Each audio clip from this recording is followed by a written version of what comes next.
If you want your marketing to work, then you need to create the right kind of marketing for the right person, which is why in this episode, I'm going to be showing you the 5 different types of customers and how to market to each and every single one of them.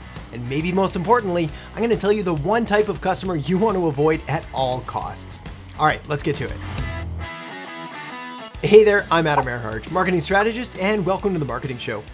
All right, this should come as no surprise, but not everybody is the same.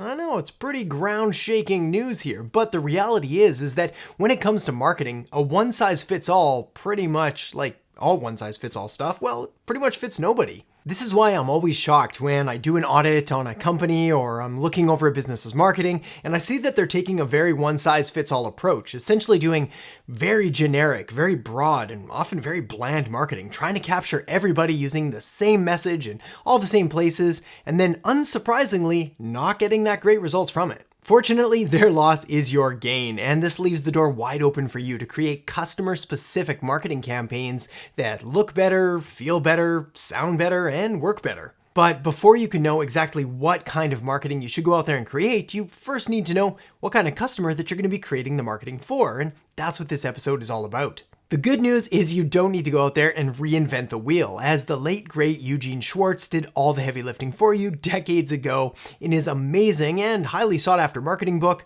Breakthrough Advertising. So with all that said, let me unpack the 5 different kinds of customers now, as well as at the end, I'm going to share with you the one type of customer you want to avoid. So with all that said, let's dive in, starting with number 1, unaware. The very first kind of customer that you need to know about is the unaware customer. This statement is pretty much exactly what the customer is, which is unaware, meaning they don't know what they don't know. Essentially, people at this stage are simply unaware of any problem or therefore any solutions, or they don't even know what's going on or why they should even care. It doesn't mean that they're ignorant people. It just means that they're ignorant in regards to your product and your service and the problems that it could potentially solve. The key thing here is to understand that the customer hasn't identified or recognized or acknowledged any kind of pain or problem or frustration that they're currently going through. So that doesn't mean that they're not going through this pain or problem or frustration. It's just not really at the forefront of their mind. It may not be bothering that much, or they may not even really know it exists. This is why if you're trying to reach this segment of the market, which really is the mass market, this is where most people are going to fall, well, what you're going to need to do here is come out with some pretty broad and pretty wide-reaching marketing where your goal is to do one of 3 different things. The first one is to educate them. Your job here to an unaware audience is simply to make them aware, and you do this by educating them about all facets of the problem, about where they're at right now, about why they should care, about how this is impacting their lives or business or whatever. The second thing you want to try to do is possibly demonstrate. Now, this is obviously going to be a little easier for some products or services than others, but the more that you can actually show kind of what's going on and really visually represent or even graphically represent what's going on, well, the better you're going to be able to paint that mental picture, which will allow them to, again, become more aware of the problem. The third thing is you do want to try to entertain, because they're not even aware there's really a problem. So if you just come out there and hit them with a whole bunch of facts, it'll make it look like you're trying to sell a textbook. And nobody likes buying textbooks. I don't even think college kids like buying textbooks. Those things are expensive. So entertain them, provide a little bit of value, maybe some humor, maybe a funny meme. Just make sure to not be boring, because if you're trying to make someone aware of a problem, the last thing you want to do is sound like a public service announcement. Now, it is important to understand that when you're targeting an unaware audience, this, again, like I mentioned before, is very mass market. This is where most people are going to fall into, which means that you're going to have to keep your targeting pretty open and pretty wide, and you're going to try to filter them out later down the funnel. Also means that it's going to be really hard to reach these kind of people with different search platforms or keyword research or anything like that, because they're probably not typing in any keywords or doing any searches for the problem because, again, they're unaware there's a problem. So with all that said, when you're marketing to an unaware audience, you want to take all of that into consideration, and your goal is to move them into the next type of customer, which is problem aware. All right, so the second type of customer is the problem aware kind of customer. This person is obviously aware that there's a problem, as the name's kind of baked into the title, and they just don't know how to fix it yet. So for example, let's say that we have the unaware person. Well, it could be that you're selling, say, a posture improvement product. And with the unaware person, well, they're not even aware that they have bad posture. So you'd want to educate them there. But the problem aware person understands that they have bad posture. Maybe they have back pain or some other kind of pain associated with it, but they don't know how to fix it yet. So this is what this stage is all about. And you want to design your marketing accordingly. It's at this stage that you really want to emphasize the problem and the pain that they're in. Not to be a jerk about it, but because nobody really takes action unless there's a sufficient level of pain first. So your job at this stage is to make their problem, to make their pain as real and as emotional as possible. You really want to put a lot of salt in the wound. You want to make them feel it, and you want to make it emotionally painful so that it resonates with them at a deep level and gets them to take action. This is because people, all of us, well, we tend to make decisions emotionally first, and then we justify those decisions rationally and logically later. Basically, we make the decision and then we justify why we made the decision with facts and logic and basically all the things that allow us to justify the decision when we really just made it emotionally in the first place. Now, this market is going to be a medium-sized market, so it's going to be obviously a little bit smaller than an unaware market, but still a lot bigger than the markets we're going to be talking about later. So here you're going to want to use kind of a medium-sized approach where you're going to be able to go out there and still reach a sufficient amount of people, but you're going to be a lot more targeted than you would with the unaware stage. It's at this point that you can also start using different search platforms and other kind of marketing like that because people are going to be problem aware, so they are going to be typing in search terms like, in this case, how do I fix my posture or bad posture or possibly back pain or neck pain or something like that. So if you've done your job well at this stage, they should now be sufficiently problem aware, which leads us to our next type of customer, which is the solution aware customer. Solution-aware customers are probably unsurprisingly aware of the solutions, but they haven't decided which one is going to be the best solution for them just yet. A solution-aware customer is in research mode. They're trying to do their due diligence, they're trying to peel back the layers of whatever problem they're going through, and they're trying to compare and contrast different solutions against each other in order to make the best decision possible. It's why at this stage, your marketing should be focused around showing them all sorts of different possible solutions in order to help to guide them and persuade them and influence them in order to move them closer to the direction of your product or your solution. So, for example, as you're working through different possible solutions and you're going over all of the different options available, well, you've got a couple different ideas here.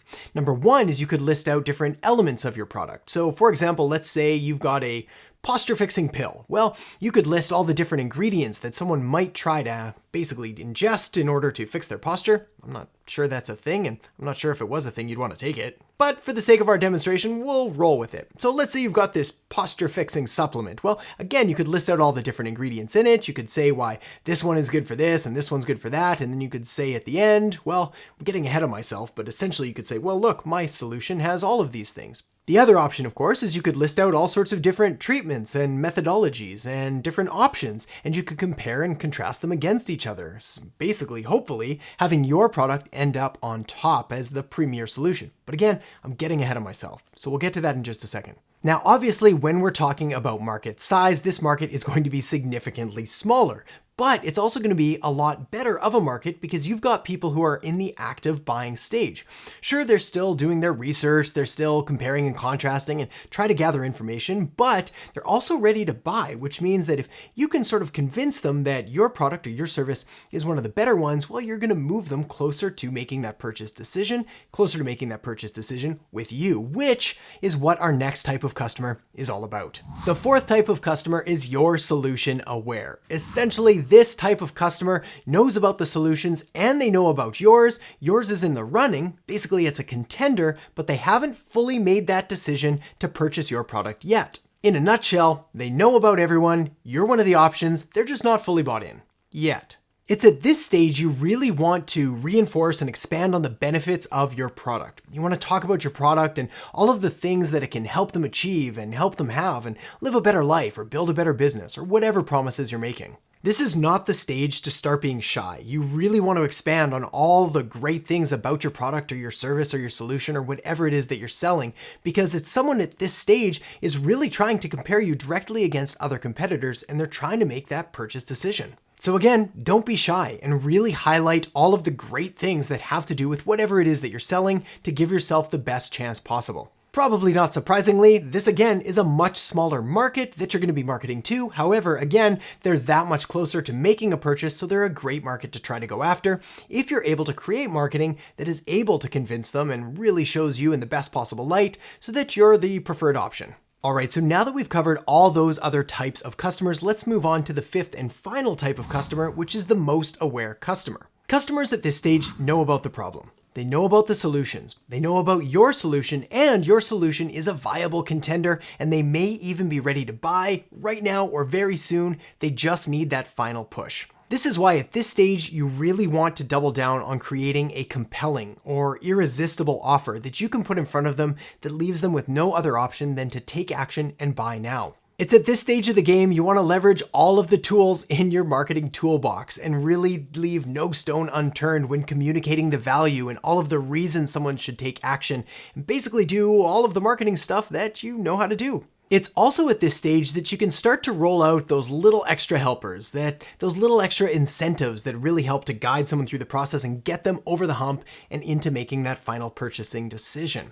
Talking about things like coupons or discounts or bonuses or limited time offers, anything that is sort of quintessentially stereotypically marketing. These things work for a reason, and whether they're good or bad is going to depend on the context, but if you've got them in your toolkit and you've got somebody who's just about ready to buy, now's the time to deploy them. All right, so now that we've gone through all 5 types of different customers, which is the kind of customer that you should try to avoid at all costs? Well, if you guessed customer type number 1, unaware, you would be correct. And this is simply because trying to go out there and educate the entire market is way too expensive and way too time consuming. Essentially what you're doing when you're marketing to an unaware audience is you're trying to educate and you're trying to inform and persuade and trying to reach a massive amount of people and trying to get them to care about something that they didn't even really know about, which again is very expensive and very hard to do. It is much easier to go after people who already care, are already problem aware, and possibly even already solution aware.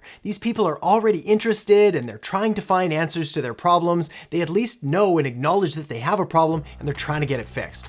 Those are the people you want to go after. To put it another way, you want to preach to the choir. These are people that already get it, and they're the ones you want to go after. All right, the next thing you're going to want to do is check out the video I have linked up right here on digital marketing strategies, which is going to give you 20 of my best tips and tricks to help make your marketing that much more effective. So check it out now, and I'll see you in the next episode. Now, rather than dive into the nitty-gritty details and specifics in each and every one, I want to give you kind of a high-level overview and my key takeaways on what